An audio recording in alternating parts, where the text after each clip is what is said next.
السلام عليكم ورحمة الله وبركاته. بسم الله الرحمن الرحيم. الحمد لله والصلاة والسلام على رسول الله. أما بعد, nous continuons cette série d'explications des courtes sourates du Coran avec, pour cette séance, l'explication de sourate Al-Qadr. Sourate Al-Qadr, c'est la sourate numéro 97 dans l'ordre actuel des sourates du Coran et c'est une sourate mécoise qui a été révélée dans la période où le prophète sallallahu alayhi wa sallam était à la Mecque. Donc, sourate Al-Qadr, c'est une sourate dans laquelle Allah subhanahu wa ta'ala s'adresse au prophète sallallahu alayhi wa sallam ainsi qu'à l'ensemble de la communauté et dans laquelle il va leur annoncer la révélation qui a été faite du Coran dans une nuit très particulière et il va parler des mérites et de l'importance de cette nuit. Allah subhanahu wa ta'ala nous dit أعوذ بالله من الشيطان الرجيم بسم الله الرحمن الرحيم إنا أنزلناه في ليلة القدر وما أدراك ما ليلة القدر ليلة القدر خير من ألف شهر تنزل الملائكة والروح فيها بإذن ربهم من كل أمر سلام هي حتى مطلع الفجر. Allah subhanahu wa ta'ala donc annonce cette sourate en disant Inna anzalnahu fi laylatil qadr. Nous l'avons certes révélé dans Laylatul Qadr, dans la nuit de Al-Qadr, et nous reviendrons plus tard à la signification de ce terme. Avant cela, en préambule, il est bon de mentionner que Allah subhanahu wa ta'ala nous dit dans le Coran وَرَبُّكَ يَخْلُقُ مَا يَشَاءُ وَيَخْتَارُ مَا كَانَ لَهُمُ الْخِيَرَةُ. Et c'est ton Seigneur qui crée ce qu'il veut et qui sélectionne. Allah subhanahu wa ta'ala a créé toutes les créatures et il en a sélectionné certaines pour être meilleures que d'autres. Allah subhanahu wa ta'ala a créé l'espace, il a créé le temps, il a créé les hommes, il a créé la faune, il a créé la flore. Il a créé parmi toutes ces créatures certaines qui sont meilleures que d'autres, certaines qu'il a sélectionnées face à toutes les autres. Allah subhanahu wa ta'ala a créé l'espace et les endroits et il a sélectionné parmi les endroits évidemment toutes les mosquées qui sont ces demeures, qui sont les demeures et les endroits les plus aimés d'Allah, comme disait le prophète sallallahu alayhi wa sallam dans un hadith, les endroits les plus aimés d'Allah sont al-masajid, les mosquées. Et parmi ces mosquées, il a sélectionné évidemment les deux mosquées saintes al-Haramayn, qui sont la mosquée de Médine du prophète sallallahu alayhi wa sallam et la mosquée de la Mecque, et également la mosquée de Jérusalem, le Masjid al-Aqsa. Donc Allah subhanahu wa ta'ala sélectionne les endroits et sélectionne les terres, notamment la terre de Médine et la terre de la Mecque qui sont sacrées et qui ne sont pas donc dans la même catégorie que le reste des terres, qui n'ont pas la même valeur.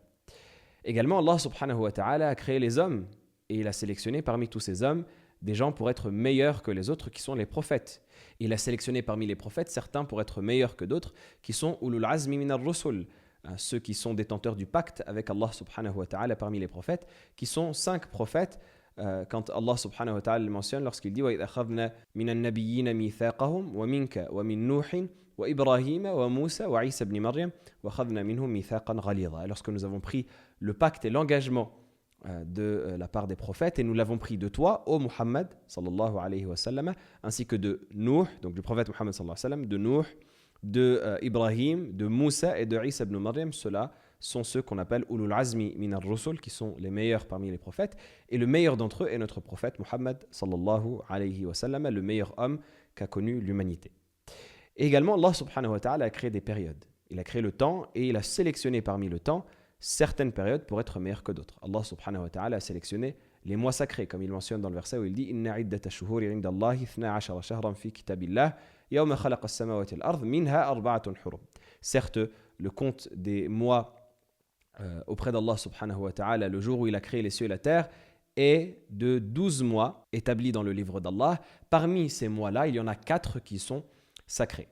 Et parmi également les mois de l'année qu'il a choisi pour être plus méritoire que les autres, il y a le mois de Ramadan, qui est le mois dans lequel Allah subhanahu wa ta'ala descend toutes les bénédictions, dans lequel Allah subhanahu wa ta'ala ouvre les portes du paradis, ferme les portes de l'enfer, ordonne que les diables soient enchaînés et jetés au fond des océans. Allah subhanahu wa ta'ala installe dans ce mois un cadre de bénédiction, un cadre de lumière qui n'est pas dans les autres mois. Et c'est la raison pour laquelle les nuits de Ramadan en particulier sont des nuits qui sont extrêmement méritoire au point où les 10 dernières nuits, en particulier du mois de Ramadan, sont les meilleures nuits de l'année. Et elles contiennent cette nuit extrêmement importante qui est l'objet même de la révélation de cette sourate, qui est la nuit qu'on appelle Laylatul Qadr. Alors Allah subhanahu wa ta'ala introduit la sourate dans laquelle il va nous parler de cette nuit particulièrement méritoire qui est la nuit de Al-Qadr, donc Laylatul Qadr, en disant « Inna anzalnahu fi Laylatil Qadr ». Certes, nous l'avons révélé dans la nuit du destin. Inna anzalnah, Allah subhanahu wa ta'ala parle du Coran. Il dit « Nous avons révélé le Coran » dans la nuit du destin. Et si Allah subhanahu wa ta'ala ne le mentionne pas explicitement, c'est pour montrer son importance. Allah subhanahu wa ta'ala ne mentionne pas ici explicitement le Coran pour montrer son importance, c'est parce que c'est objet commun, c'est une notion commune de savoir que lorsqu'Allah azza wa jal parle de révélation, il parle du Coran. Également, un élément important à noter dans ce verset, c'est qu'Allah subhanahu wa ta'ala appuie l'information. Lorsqu'on dit « inna » dans la langue arabe, c'est pour appuyer une information généralement face à quelqu'un qui est sceptique ou face à quelqu'un qui va ne pas croire en l'information que l'on va apporter. Si on a en face de nous une personne qui est totalement acquise à notre discours ou alors qui ne présente pas de signe de scepticisme particulier, eh bien, il n'y a pas lieu à appuyer le discours. On va appuyer le discours lorsque l'on va vouloir s'opposer à une forme de doute, de défiance de la part de la personne à qui on s'adresse ou peut-être même de remise en question de nos propos. Alors pourquoi est-ce qu'Allah subhanahu wa ta'ala ici appuie le propos ? Eh bien, c'est pour donner de l'emphase à ce propos-là et pour attirer l'attention sur l'information qui est apportée, comme si l'insouciance dans laquelle les gens seraient plongés relèverait d'une forme de scepticisme, comme si le fait que les gens sont plongés dans l'insouciance, c'est comme s'ils doutaient, c'est comme s'ils n'étaient pas assez attentifs pour l'information qui leur est transmise et qu'ils doivent entendre. Et donc Allah subhanahu wa ta'ala appuie cette information-là pour leur dire « Réveillez-vous, regardez l'importance de la nuit de laquelle on va parler. Regardez l'importance de la chose de laquelle on va traiter dans cette sourate. Inna anzalnahu fi laylatil qadr. Certes, nous l'avons révélé dans la nuit de Al-Qadr. Reste à savoir qu'est-ce que c'est que Laylatul Qadr. Laylatul Qadr, comme nous le savons, c'est une nuit qui fait partie des nuits du mois de Ramadan. La raison la plus évidente pour laquelle nous pouvons affirmer cela, c'est qu'Allah subhanahu wa ta'ala mentionne à d'autres passages du Coran qu'Allah azza wa jal a révélé le Coran durant le mois de Ramadan, comme dans le verset où il dit « Shahru Ramadan alladhi unzila fihi al-Qur'an ». Allah subhanahu wa ta'ala nous mentionne de manière explicite que le Coran a été révélé durant le mois de Ramadan. Et donc, si l'on sait que le Coran a été révélé durant le mois de Ramadan et que l'on sait qu'il a été révélé également pendant Laylatul Qadr, eh bien on sait que Laylatul Qadr, la nuit du destin, donc la nuit de Qadr, fait partie du mois de Ramadan. Également, la manière qu'on a de savoir que Laylatul Qadr fait partie du mois de Ramadan, c'est les hadiths explicites qui sont mentionnés à ce sujet.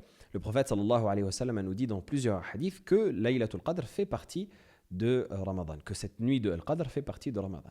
Comme dans le hadith où le prophète sallallahu alayhi wa sallam dit قد جاءكم رمضان شهر مبارك افترض الله عليكم صيامه يفتح فيه أبواب الجنة ويغلق فيه أبواب الجحيم وتغل فيه الشياطين فيه ليلة هي خير من ألف شهر من حرم خيرها فقد حرم. Le hadith où le prophète sallallahu alayhi wa sallam nous dit vous est venu le mois de Ramadan, c'est un mois béni qu'Allah subhanahu wa ta'ala vous a imposé de jeûner. Dans ce mois-là, les portes du paradis sont ouvertes, les portes de l'enfer et de la géhenne sont fermées et les diables rebelles sont enchaînés.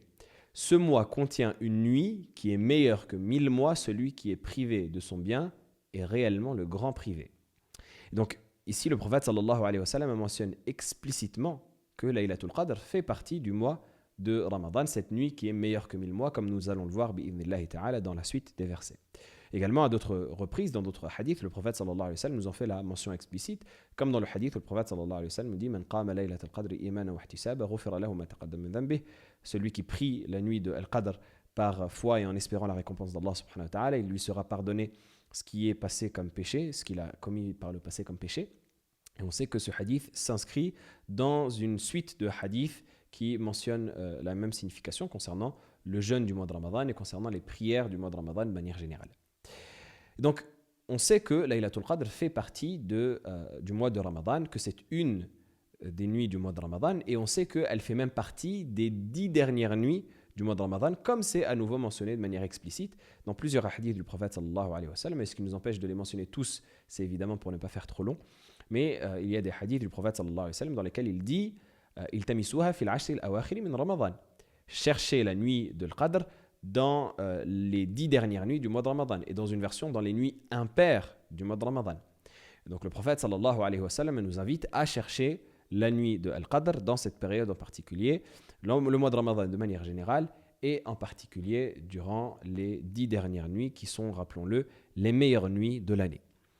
Donc on sait cela, on a ce nombre d'informations déjà sur Laylatul Qadr. Mais on peut continuer plus loin. Qu'est-ce que ça veut dire même que Laylatul Qadr? Littéralement, on a dit ça veut dire la nuit de Al-Qadr. Qu'est-ce que signifie le terme Al-Qadr en langue arabe? Al-Qadr peut avoir deux significations. Ça peut être d'un côté le masdar, le nom verbal, du verbe qadara yaqduru qui signifie le fait de déterminer, de fixer, de décréter une chose. Et donc, dans ce cas-là, ça renverrait à la détermination par Allah subhanahu wa ta'ala du destin des créatures. Et donc, ça voudrait dire ici, le nom que l'on lui donne communément dans la traduction, la nuit du destin. Allah subhanahu wa ta'ala nous dit Inna anzalnahu fi laylatin mubarakatin inna kunna munzirin fiha yufraqu kullu amrin hakim. Dans les premiers versets de Surat Al-Dukhan, Allah subhanahu wa ta'ala mentionne cela en disant nous avons certes révélé le Coran dans une nuit bénie, nous sommes certes avertisseurs. Fiha, en cette nuit, yufraqu kullu amrin hakim, est décrété tout ordre sage. En cette nuit est décrété tout ordre sage. Donc Allah subhanahu wa ta'ala nous mentionne qu'il décrète le destin durant cette nuit-là, qu'il décrète les ordres de sa part durant cette nuit-là, et on reviendra sur cette notion juste après, incha'Allah ta'ala.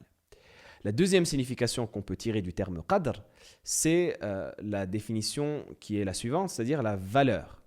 C'est le terme qui va désigner la valeur d'une chose, le fait qu'une chose soit honorable, qu'elle ait un certain mérite, qu'elle ait une certaine grandeur. Donc on parle de al-qadr dans le sens de al-sharaf, qui signifie la valeur, et al-karama, qui signifie la noblesse, le fait qu'une chose soit noble, soit d'une grande valeur.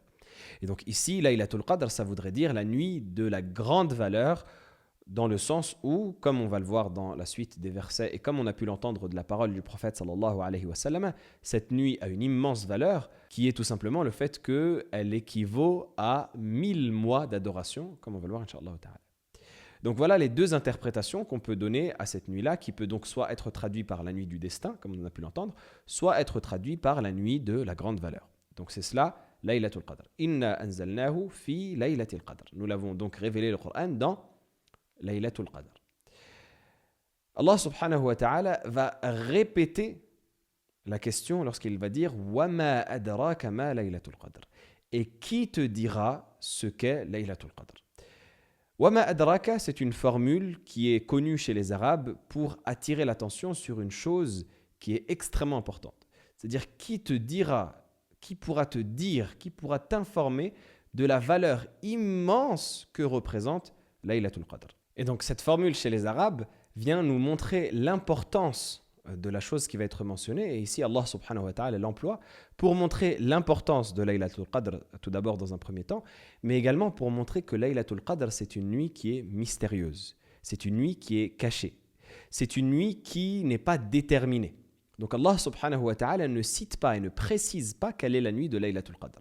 Et le prophète sallallahu alayhi wa sallam ne nous a donné que des indices au final pour peut-être arriver à atteindre cette nuit bénie, mais il ne nous a jamais mentionné de manière très précise quelle est cette nuit. Oui, il y a des savants qui pensent, comme c'est le cas pour Ubay ibn Ka'b radiyallahu ta'ala anhu, qui était l'un des compagnons, donc qui pensent que c'est la nuit du 27 Ramadan. Et comme c'est répandu d'ailleurs dans l'esprit de beaucoup de personnes. Mais même cette date-là, il n'y a rien de sûr à son propos. C'est des avis que certains savants ont, c'est le sens que l'on peut tirer de l'interprétation de certains textes, mais ce n'est pas quelque chose de fixé et d'arrêté. En réalité, Allah subhanahu wa ta'ala a caché la nuit de Al-Qadr et ne nous a pas révélé sa date, ni il nous a révélé à quel endroit exactement elle se situe, ou à quel moment plutôt elle se situe du mois béni de Ramadan, jusqu'à ce que certains savants ont divergé même sur le fait qu'elle peut changer d'année en année dans tout le mois de Ramadan, voire même il y a certains savants qui prétendent que Laylatul Qadr peut même se trouver en dehors du mois de Ramadan, même si l'avis retenu, comme vous avez pu l'entendre, c'est que c'est une des nuits, parmi les 10 dernières nuits, en tout cas c'est la chose qui est la plus probable. Pourquoi est-ce qu'Allah subhanahu wa ta'ala a caché cette nuit? Pourquoi est-ce qu'Allah subhanahu wa ta'ala ne nous a pas tout simplement déterminé et donné cette nuit-là? Pourquoi est-ce qu'on est privé, entre guillemets, de connaître la date réelle de cette nuit-là, alors qu'on pourrait tout simplement focaliser nos efforts durant cette nuit? Eh bien, la raison qu'Allah subhanahu wa ta'ala a pour ne pas avoir mentionné cette nuit-là, et évidemment Allah subhanahu wa ta'ala décide et fait ce qu'il veut de ce qu'il informe, de ce dont il informe et de ce dont il n'informe pas. Mais la sagesse qu'on peut tirer derrière, c'est que Allah subhanahu wa ta'ala a voulu que ses serviteurs fassent le maximum d'efforts durant cette période bénie. Et Allah subhanahu wa ta'ala n'a pas décrété laquelle des nuits était cette nuit-là pour que les gens puissent faire le plus d'efforts possible durant toutes ces nuits, en particulier les 10 dernières nuits du mois de Ramadan, en espérant que chaque nuit soit potentiellement cette nuit de Al-Qadr, soit potentiellement cette nuit du destin ou de la grande valeur, et donc qu'ils ne s'arrêtent pas à une seule nuit en faisant le maximum qu'ils peuvent faire d'efforts à ce moment-là, et ensuite en délaissant tout type d'effort qu'ils pourraient faire durant le restant du mois, voire le restant de l'année. Allah subhanahu wa ta'ala veut que l'on garde une rigueur qui soit assez constante, ne serait-ce qu'au moins durant le mois béni de Ramadan, ne serait-ce qu'au moins durant les 10 dernières nuits, pour que l'on puisse avoir un maximum de bonnes œuvres dans notre balance et non pas que l'on se contente d'une adoration qui soit mécanique, qui soit arrêtée à un moment que l'on connaîtrait comme étant un moment méritoire et qui soit quasi inexistante dans le reste. Et donc Allah subhanahu wa ta'ala nous cache cela pour nous pousser à faire un certain nombre de bonnes œuvres, et c'est la raison pour laquelle Allah subhanahu wa ta'ala a caché un certain nombre d'éléments méritoires dans d'autres. Comme c'est cité de certains savants qui ont dit, Allah subhanahu wa ta'ala a caché 5 choses dans 5 autres. Allah subhanahu wa ta'ala a caché la nuit du destin, Laylatul Qadr, dans le mois de Ramadan, afin que les serviteurs fassent un maximum d'efforts. Allah subhanahu wa ta'ala a caché l'heure à laquelle il répond aux invocations dans le jour du vendredi. Le prophète sallallahu alayhi wa sallam nous dit dans le hadith, Allah répond le jour du vendredi, dans une heure de ce jour-là, aux invocations de tout musulman qui se lève pour l'invoquer. Mais il ne nous a pas mentionné précisément quelle est cette heure-là afin que l'on fasse un maximum d'efforts. Également, Allah subhanahu wa ta'ala a caché la meilleure des prières parmi les 5 prières que l'on accomplit au quotidien lorsqu'il nous dit « Hafidhu ala salawati wa salati al-wusta » accomplissez régulièrement les prières et la prière médiane. Allah subhanahu wa ta'ala ne nous a pas mentionné précisément quelle est cette prière médiane de laquelle il fait une mention particulière comme pour montrer son importance particulière. Allah subhanahu wa ta'ala ne nous a pas mentionné de quelle prière il s'agissait pour que l'on puisse faire un maximum d'efforts dans toutes les 5 prières que l'on accomplit quotidiennement, même si les savants ont plusieurs avis, ont plusieurs interprétations de cette prière médiane. Certains ont dit que c'est Salatul Asr, la prière de l'Asr, parce qu'elle est médiane entre les 2 premières prières qui sont Subh al-Dhuhr et les 2 dernières prières qui sont le Maghrib al-Isha. Et d'autres, c'est l'avis dans l'école de l'imam Malik, rahimahullah ta'ala, interprète cela comme étant Salatul Subh, la prière de Subh, parce que c'est la prière médiane entre les prières de la journée, qui sont Dhuhr al-Asr, et entre les prières de la nuit, qui sont al-Maghrib et al-Isha. Et donc al-Subh est un peu entre les deux, à la jonction entre la nuit et entre le jour, et c'est pour cela qu'elle aurait été appelée as-Salatul Wusta, donc la prière médiane. Mais on n'a pas de certitude à ce sujet parce qu'Allah subhanahu wa ta'ala nous motive à travers cela à faire les 5 prières de la meilleure manière qui soit, en espérant que chacune d'elles puisse être la prière médiane qui a tant de récompenses que Allah subhanahu wa ta'ala mentionne. Également, Allah subhanahu wa ta'ala a caché sa satisfaction parmi toutes les bonnes œuvres. Et c'est pour cela que le prophète sallallahu alayhi wa sallam a dit « La tahqiranna min al-ma'rufi shay'a » ne méprise jamais une bonne action, aussi petite soit-elle, hein, sous-entendu, parce qu'on ne sait pas dans laquelle il y a la satisfaction d'Allah, on ne sait pas quelle adoration on va faire le plus sincèrement possible, ce qui va nous attirer la satisfaction d'Allah subhanahu wa ta'ala et son agrément. Et Allah subhanahu wa ta'ala a caché ses alliés, les serviteurs pieux, s'est rapproché parmi ses serviteurs pour que l'on respecte tous les serviteurs d'Allah subhanahu wa ta'ala et que l'on ne méprise aucun de ces serviteurs qui ont peut-être un lien avec Allah subhanahu wa ta'ala et croient peut-être en Allah subhanahu wa ta'ala d'une foi forte et d'une foi pieuse et pure malgré le fait qu'il ne payerait pas de mine en apparence. Et donc Laylatul Qadr est caché dans cet objectif, dans ce mois béni de Ramadan, afin que l'on fasse un maximum d'efforts. Allah subhanahu wa ta'ala dit ensuite Laylatul Qadri khayrun min alfi shahr. La nuit de Al-Qadr est meilleure que 1000 mois. Et donc on voit ici plusieurs éléments. On voit qu'Allah subhanahu wa ta'ala a répété, mine de rien, à 3 reprises le nom explicite de Laylatul Qadr. Inna anzalnahu fi Laylatil Qadr. Wa ma adraka ma Laylatul Qadr. Laylatul Qadri khayrun min alfi shahr. Alors que normalement en langue arabe, généralement pour raccourcir le propos et parce que les Arabes aiment lorsque le langage est fluide et concis, ils n'aiment pas lorsque l'on alourdit en répétant les choses qui ne sont pas nécessaires. Bien normalement en langue arabe, on va utiliser des pronoms quand on a déjà mentionné une chose. Et d'ailleurs c'est la même chose en langue française, on peut tout à fait faire une analogie. Lorsque je vais raconter une histoire, je vais dire un homme est rentré dans une boutique et il a commandé des courses. Je ne vais pas répéter un homme est rentré dans une boutique et l'homme a fait ses courses et l'homme est passé à la caisse. Je vais utiliser un pronom pour le désigner afin que le propos soit plus léger. Alors pourquoi est-ce qu'Allah subhanahu wa ta'ala ici répète à plusieurs reprises Laylatul Qadr? Est-ce que c'est un manque d'éloquence? Au contraire. C'est un signe d'une grande éloquence parce que les Arabes mentionnaient plusieurs fois la chose de manière explicite lorsqu'elle était extrêmement importante. Lorsque l'on veut dire à quelque chose, attention. Et d'ailleurs, on peut tout à fait également faire une analogie avec la langue française également.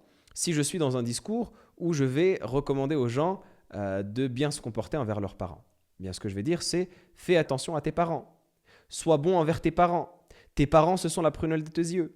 Tes parents, ce sont ce qui vaut le plus pour toi. Tes parents, ce sont ceux à qui Allah subhanahu wa ta'ala t'a recommandé de faire le plus grand bien. Et donc on voit que j'ai répété à plusieurs reprises tes parents sans que le propos ne soit lourd parce que c'est un sujet qui est extrêmement important. Et donc pour marquer l'importance, je vais répéter à plusieurs reprises le sujet et l'objet de mon discours. Donc on voit qu'au contraire d'être lourd, c'est totalement fluide. Et il y a même la figure de style que vous connaissez très certainement qui est l'anaphore où l'on va répéter même le même début de phrase pour marquer le discours. Et ce qui est une figure de style qui marque une certaine emphase et qui est tout à fait éloquente. Et donc c'est exactement le cas ici.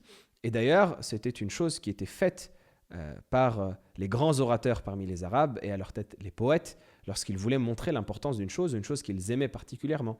Comme on peut citer de Qais ibn al-Mulawah, qui est le poète que vous connaissez peut-être, qui est un poète très célèbre parmi les poètes arabes et qui est celui qu'on surnomme Majnoun Layla. Ce poète-là qui aimait tellement cette femme qui s'appelle Layla qu'il en est devenu fou. Eh bien, qu'est-ce qu'il dit dans un vers d'une de ses poésies? Il dit « Billahi ya dhabiyati al-qa'i qulna lana Laylaya min kunna am Layla min al-bashari » Laylaya min kunna am Layla min al-bashari. Il interpelle les gazelles en leur disant « Ô gazelles, je vous demande, je vous conjure par Allah de nous dire est-ce que ma Layla fait partie de vous, est une gazelle parmi vous, ou Layla fait partie des êtres humains et ce serait un être humain. Donc on voit qu'il a répété à 2 reprises le nom de sa bien-aimée pour montrer son importance et pour donner l'envie d'en savoir davantage et lui-même parce qu'il l'aime tellement cette personne-là qu'il répète son nom plusieurs fois. Et donc Laylatul Qadri khayrun min alfi shahr. Ensuite Allah subhanahu wa ta'ala, après avoir mentionné à nouveau Laylatul Qadr, il nous mentionne que c'est une nuit qui est meilleure que 1000 mois. Ça veut dire que c'est une nuit qui est meilleure que 1000 mois d'adoration. C'est une nuit qui est meilleure que 1000 mois dans lesquels on va adorer Allah subhanahu wa ta'ala, prier, veiller en prière, invoquer Allah subhanahu wa ta'ala, etc. C'est-à-dire qu'une adoration qui est faite durant Laylatul Qadr vaut mieux qu'une adoration qui serait faite durant 1000 mois de la vie d'un homme si tant est qu'il pouvait les vivre. Parce que 1000 mois, c'est équivalent à, comme vous le savez, 83 années. Et donc, on voit que c'est l'équivalent de toute une vie. Imaginez qu'une personne pourrait prier pendant toute une vie sans s'arrêter. Eh bien, elle n'arriverait pas à faire un acte qui serait équivalent à la valeur d'un acte qui serait fait sincèrement durant la nuit de Al-Qadr, ou du moins la valeur d'une veillée pieuse qui serait faite sincèrement durant cette nuit de Al-Qadr. La particularité de cette nuit-là et ce qui fait son importance, parmi ce qui fait son importance, c'est tout d'abord qu'Allah subhanahu wa ta'ala l'a sélectionné, comme on l'a mentionné. C'est également, comme on l'a cité, que c'est la nuit dans laquelle le Coran a été révélé, parce que c'est cela le début de cette sourate, et c'est cela qui est mentionné également dans les versets de sourate Ad-Dukhan qu'on a mentionné précédemment. Allah subhanahu wa ta'ala mentionne la valeur de cette nuit comme étant la nuit qui a été en quelque sorte le réceptacle temporel de la révélation. Allah subhanahu wa ta'ala a fait la révélation du Coran de manière totale durant cette nuit de Al-Qadr, durant le mois de Ramadan, et ensuite Jibril alayhi salam prenait le Coran et le transmettait au prophète alayhi salatu wassalam depuis Baytul Izza, la demeure qui est dans le premier ciel, jusqu'au prophète sallallahu alayhi wa sallam, durant les 23 années de la révélation. Mais Allah subhanahu wa ta'ala ainsi l'a révélé d'une traite pendant la nuit de Al-Qadr. Également, ce qui fait la particularité et l'importance de cette nuit, c'est ce que vous avez pu entendre précédemment, que c'est dans cette nuit qu'Allah subhanahu wa ta'ala décrète le destin des créatures. Alors, qu'est-ce que ça signifie que cela ? Comment est-ce qu'Allah subhanahu wa ta'ala peut décréter le destin de ces créatures ? Comment est-ce qu'Allah subhanahu wa ta'ala décrète le destin de ces créatures durant Laylatul Qadr, qui est une nuit annuelle, donc qui se déroule chaque année, alors que on sait qu'il est mentionné dans un hadith explicite que Allah subhanahu wa ta'ala a créé le qalam et qu'il lui a ordonné d'écrire le destin de toutes les créatures 50 000 ans avant la création des cieux et de la terre. Donc comment est-ce qu'on concilie entre cela et entre cela ? Et comment on concilie entre ces deux éléments et entre le fait qu'Allah subhanahu wa ta'ala au final est omniscient, qu'Allah subhanahu wa ta'ala a tout décidé, qu'Allah subhanahu wa ta'ala, sa volonté est éternelle, il n'a jamais eu de début pour avoir été borné par un temps dans lequel elle serait marquée. Allah subhanahu wa ta'ala, sa volonté est de toute éternité, comme tous ses attributs sont de toute éternité. Et donc, comment est-ce que l'on peut déterminer ou comment est-ce que l'on peut prétendre que le destin s'écrit dans Laylatul Qadr ? Eh bien, pour comprendre cela, il faut comprendre que l'on a deux types de destin. On a un type de destin qui s'appelle Al-Qada'ul Mubram, le destin scellé, le destin fixé. Et on a ce qu'on appelle Al-Qada'ul Mu'allaq, qui est un destin intermédiaire. Le destin scellé et fixé, c'est celui qu'Allah subhanahu wa ta'ala connaît, celui qu'Allah subhanahu wa ta'ala a décrété de toute éternité sans qu'il n'ait eu de début, et qu'Allah subhanahu wa ta'ala a ordonné au kalam de consigner dans Lawh al-Mahfouz, dans les tables gardées auprès de lui, qui ont été donc créées 50 000 ans avant les cieux et la terre. Allah subhanahu wa ta'ala a ordonné la consignation de ce destin 50 000 ans avant la création des cieux et de la terre. Ce destin-là ne change jamais. Ce destin-là est établi. Allah subhanahu wa ta'ala en a fait la base de tout décret qu'il a décrété par la suite. Et on a, dans un second temps, ce qu'on appelle Al-Qada'ul Mu'allaq, qui est le destin intermédiaire. Quel est ce destin ? C'est le destin qu'Allah subhanahu wa ta'ala va révéler aux anges. Allah subhanahu wa ta'ala va révéler aux anges une partie de ce destin-là, qui est un destin qui est intermédiaire dans le sens où il peut être amené à changer en fonction des œuvres de la personne. C'est notamment ce destin qu'Allah subhanahu wa ta'ala va révéler à l'ange qui est chargé d'insuffler l'âme du nourrisson lorsqu'il est dans le ventre de sa mère, lorsqu'il est de l'enfant lorsqu'il est dans le ventre de sa mère. Le prophète sallallahu alayhi wa sallam mentionne dans un hadith les étapes de la création de l'embryon et il dit ensuite ثم يرسل الملك فينفخ فيه الروح ويؤمر بأربع كلمات. Puis l'ange est envoyé, il insuffle l'âme qu'Allah subhanahu wa ta'ala a créée dans cet être humain qui est dans le ventre de sa mère et il lui est ordonné d'inscrire pour lui 4 décrets qui vont être les décrets de son destin. بِكَتْبِ رِزْقِهِ وَأَجَلِهِ وَعَمَلِهِ وَشَقِيٌّ أَوْ سَعِيدٌ. Donc, il lui est ordonné d'écrire sa subsistance, le temps qu'il lui restera à vivre, ou le temps qui lui sera donné à vivre, ses œuvres qu'il va accomplir, et est-ce qu'au final il fera partie des bienheureux ou des damnés. Ce destin-là, c'est un destin qu'on appelle Qada al-Mu'allaq, qui est amené à changer en fonction des œuvres que la personne va faire. C'est en ce sens que le prophète sallallahu alayhi wa sallam nous mentionne dans certains hadiths que le destin peut changer, comme dans le hadith où il dit « La yaruddu al-qada illa ad-du'a » ne peut repousser le destin que l'invocation. Comment est-ce qu'on peut prétendre que l'invocation repousse le destin ? Est-ce que ça voudrait dire que la personne détermine ses œuvres au-delà de la volonté d'Allah subhanahu wa ta'ala ? Hasha wa lillah, jamais de la vie. Simplement, Allah subhanahu wa ta'ala a décrété dans ce destin intermédiaire une chose, et l'invocation peut changer cette chose, mais ce changement a été inscrit auprès d'Allah subhanahu wa ta'ala au préalable dans la table gardée qui est auprès de lui. Également, le prophète sallallahu alayhi wa sallam a dit dans un hadith Man sarrahu an yubsata lahu fi rizqihi wa yunsa'a lahu fi atharih falyasil rahimah. Celui à qui il plairait qu'on lui élargisse sa subsistance et qu'on lui rallonge sa durée de vie, qu'il lie ses liens de parenté, qu'il visite sa famille. Celui qui va rendre visite à sa famille, qui lie les liens de parenté, qui fait la démarche de lier entre ces liens de parenté, eh bien, Allah subhanahu wa ta'ala lui donnera comme rétribution dans la vie d'ici-bas d'élargir sa subsistance et d'allonger sa vie. Or, on a entendu dans le hadith précédemment mentionné que la subsistance et la durée de vie, ce sont des décrets qui sont inscrits par l'ange dès lors que l'enfant est dans le ventre de sa mère. Alors, comment est-ce qu'on peut dire que par la suite, c'est allongé ? Eh bien, parce que ça fait partie de ce destin intermédiaire.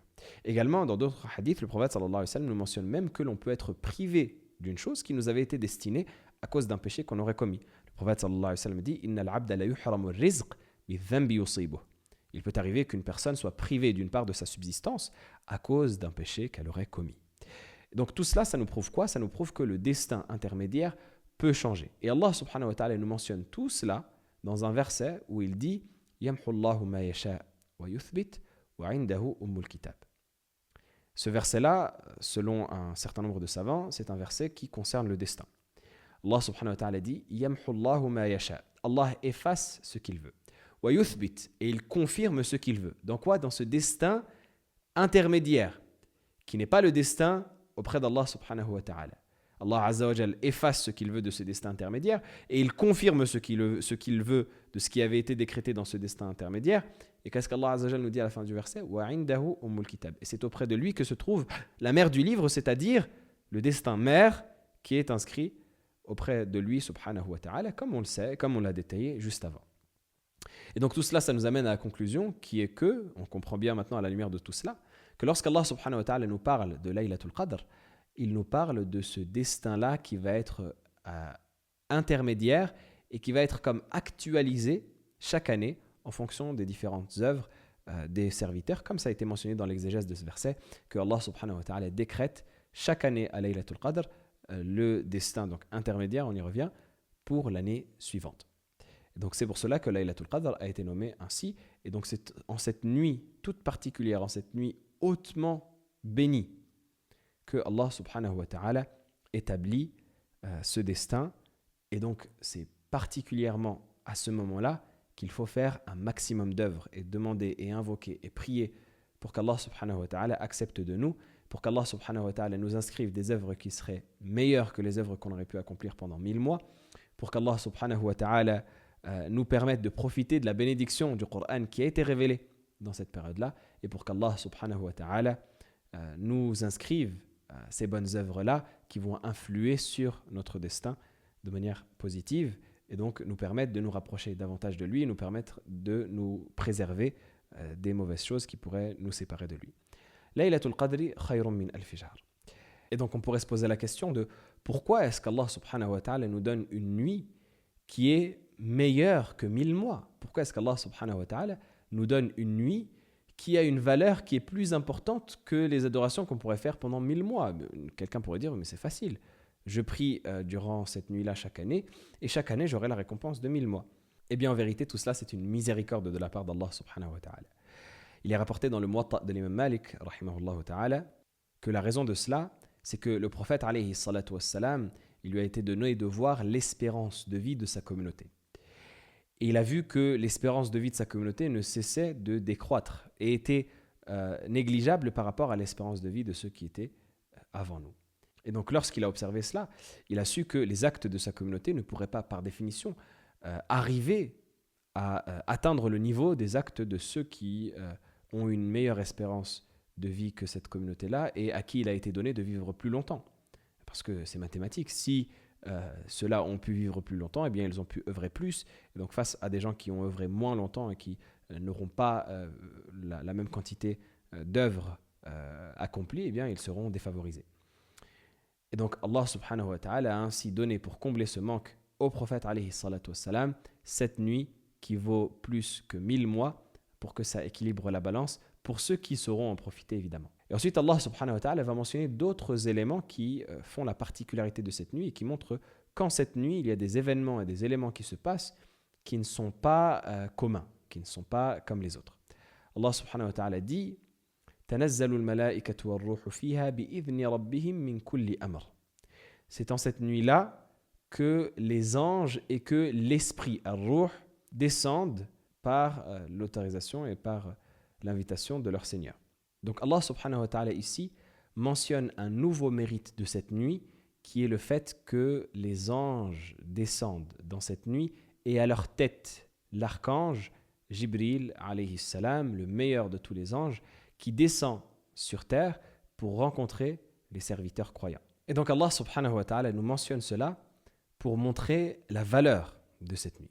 Parce que si les anges descendent, et si Allah subhanahu wa ta'ala leur ordonne de descendre, c'est pour une chose importante. C'est pour cela que Allah subhanahu wa ta'ala dit « Bi'idhni rabbihim min kulli amr » selon l'interprétation que les savants ont donnée, c'est-à-dire « min kulli amr » parmi tous les ordres pour lesquels Allah subhanahu wa ta'ala permet aux anges de descendre sur terre, eh bien, il y a cet ordre-là de Laylatul Qadr pour montrer son importance. Donc ce n'est pas n'importe quoi, ce n'est pas n'importe quelle nuit, parce que si Allah subhanahu wa ta'ala autorise aux anges de descendre dans cette nuit, c'est qu'elle a une grande importance.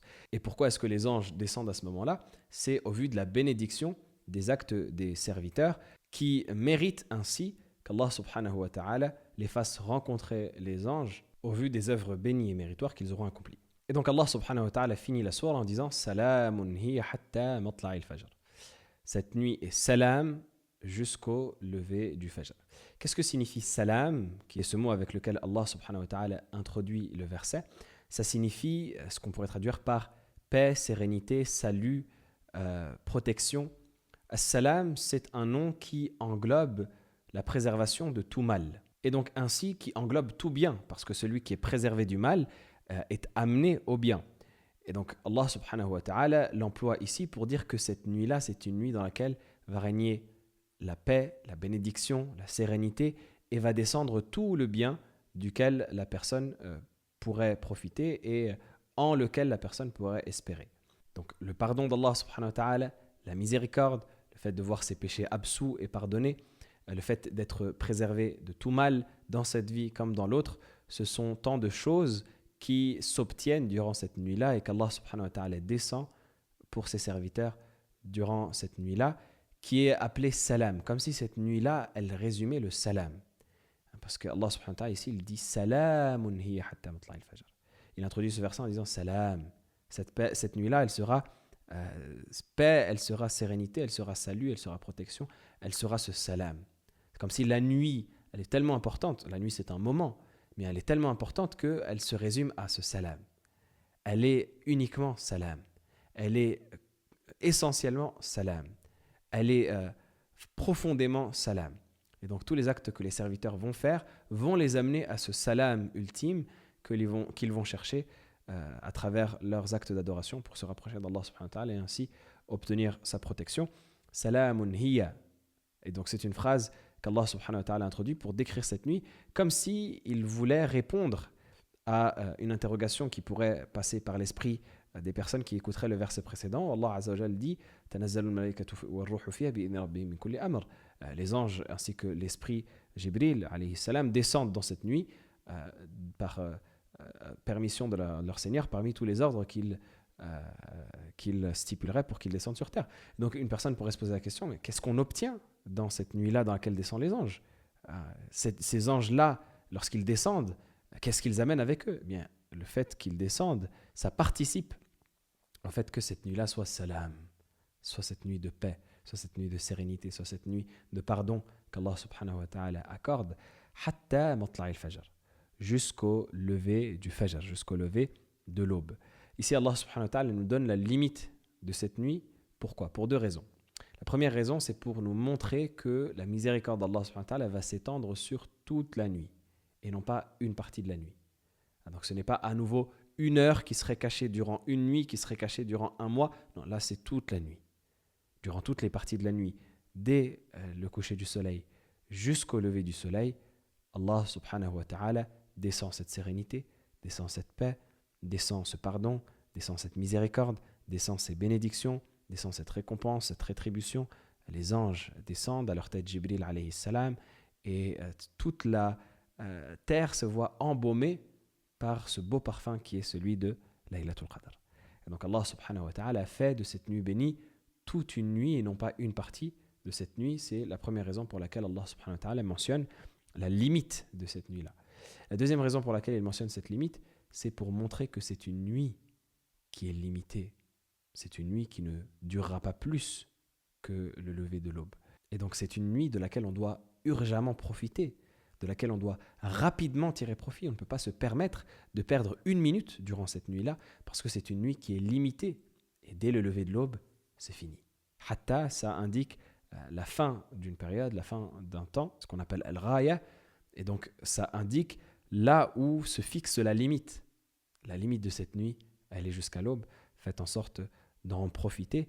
Rappelez-vous toutes les leçons qu'Allah subhanahu wa ta'ala nous donne dans ces différents versets, toutes les paroles du prophète sallallahu alayhi wa sallam qui parlent du mérite de cette nuit. Faites en sorte de ne pas en gaspiller une minute, ni de celle-ci, ni des autres qui pourraient potentiellement l'être, parce qu'on ne sait jamais où elle se situe exactement.